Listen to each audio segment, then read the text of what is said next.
Hi guys, நம்ம பார்த்தீங்கன்னா இப்போ கிளம்பிட்டோம். பெட்ரோல் பங்க்லாம் போட்டுட்டு இப்போ ஆல்மோஸ்ட் கொஞ்சம் தள்ளி வந்துட்டேன். நான் ரெக்கார்ட் பண்ண ஆரம்பிச்சது லேட்டாக தான் ரெக்கார்ட் பண்ணுறேன். ஸோ எங்கன்னா இது ஒரு மதியானம் என்ன ஒரு 3 மணி இருக்கும்னு நினைக்கிறேன். ஸோ அப்படி தான் நினைக்கிறேன். ஸோ மெயினாக பாருங்கள், இந்த க்ளவுட்ஸ்லாம் ரொம்ப அழகாக இருக்குது. ஸோ அதனால தான் நான் ஜஸ்ட்டு ஆன் பண்ணேன். ஸோ அதெல்லாம் போதும். என்ன விளாகிங்னா அது ரொம்ப தூரம் நம்ம இப்போ தான் ஃபஸ்ட் டைம் பண்ணுறதுனால அது ரொம்ப நேரம் அந்த ஹெல்மெட்டில் மாட்டிகிட்டு இருக்குது. ஸோ நெக் பெயினும் கொஞ்சம் ஏற்படுது. அது இல்லாமல் நான் ரொம்ப ஒரு கேமரா கான்ஷியஸாக ஓட்டுறணும் அப்படின்னு தோணுது எனக்கு.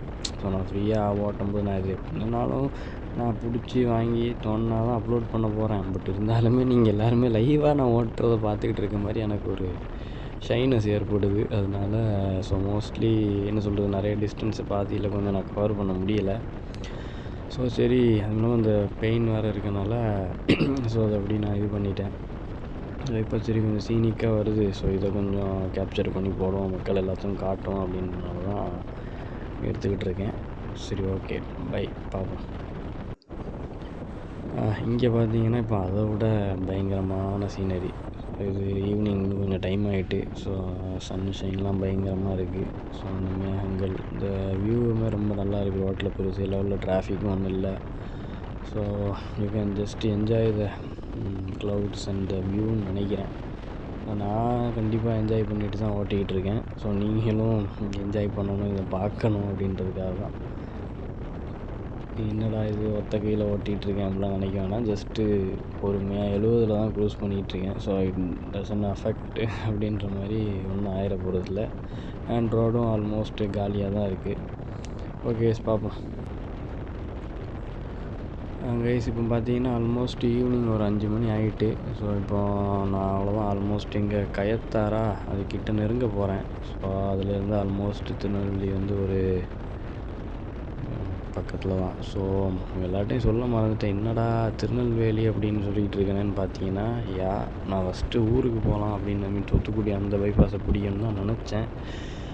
ஸோ அதுக்கப்புறமா இங்கே ஓகே, இங்கே நமக்கு தெரிஞ்சவங்க வீடு இருக்குது. ஸோ அதனால் அங்கே போயிட்டு அதுக்கப்புறம் ஊருக்கு போய்க்கலாம், அங்கேருந்து போய்க்கலாம் அப்படின்னு டிசைட் பண்ணி பாதியில் இல்லை, நம்ம லாஸ்ட் மினிட்டில் சேஞ்ச் பண்ண பிளான் தான். ஸோ அதனால தான் இப்போ திருநெல்வேலி.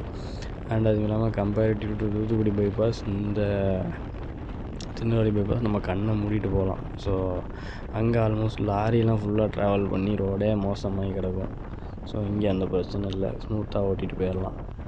டைமும் நமக்கு கொஞ்சம் சேவ் ஆகும். நான் சொன்ன அந்த கயத்தார் டோல் பிளாஸா வந்துட்டு, ஸோ இதிலேருந்து அவ்வளோதான். இதுலேருந்து திருநெல்வேலி வந்துட்டுனாலே ஆல்மோஸ்ட் திருநெல்வேலி அந்த மாதிரி தானே வச்சுக்கோங்களேன். ஸோ மோஸ்ட்லி இந்த ரூட்டில் ட்ராவல் பண்ணுற எல்லாத்துக்கும் தெரியும். அண்டு இங்கனக்குள்ளே தான் நாங்கள் ஃப்ரெண்ட்ஸோட ஒரு ட்ரிப்பு எங்கே போயிட்டு வந்தோம்னா வால்பாறைக்கு போனோம். ஸோ அப்போ அந்த டோல் பிளாஸில் தான் வந்து ஒரு பிரேக் அடித்தோம் பசங்களோட. ஸோ இப்போ நான் அங்கே தான் பிரேக் அடிக்க போகிறேன். ஸோ பசங்க யாரும் இல்லை, அந்த டைம் ஒரு வைப்பாக இருந்துச்சு. இப்போ எங்கே ஓகே, அவ்வளோதான், என்ன பண்ணுறது, சில பயணங்கள் தனியாக போய் தானே ஆகணும். அந்த மாதிரி ஒரு பயணம் தான் இது. ஓகே கைஸ், அவ்வளோதான். நான் இதுக்கப்புறம் கவர் பண்ண மாட்டேன்னு நினைக்கிறேன். So maybe see you in the next ride or the next trip அப்படின்னு வச்சுக்கலாம். பார்ப்போம் என்ன கதைன்னு. இப்போதைக்கு ஒரு பிளானும் இல்லை. மேபி திரும்ப வந்து எதாவது சீனிக்காக வரும்போது நான் கவர் பண்ண முடிஞ்சாலோ இல்லைனா என்னென்ன ஃப்யூச்சரில் அப்லோட் பண்ணுறேன். இப்போதைக்கு இங்கே ஸ்டாப் பண்ணிக்கிறேன்.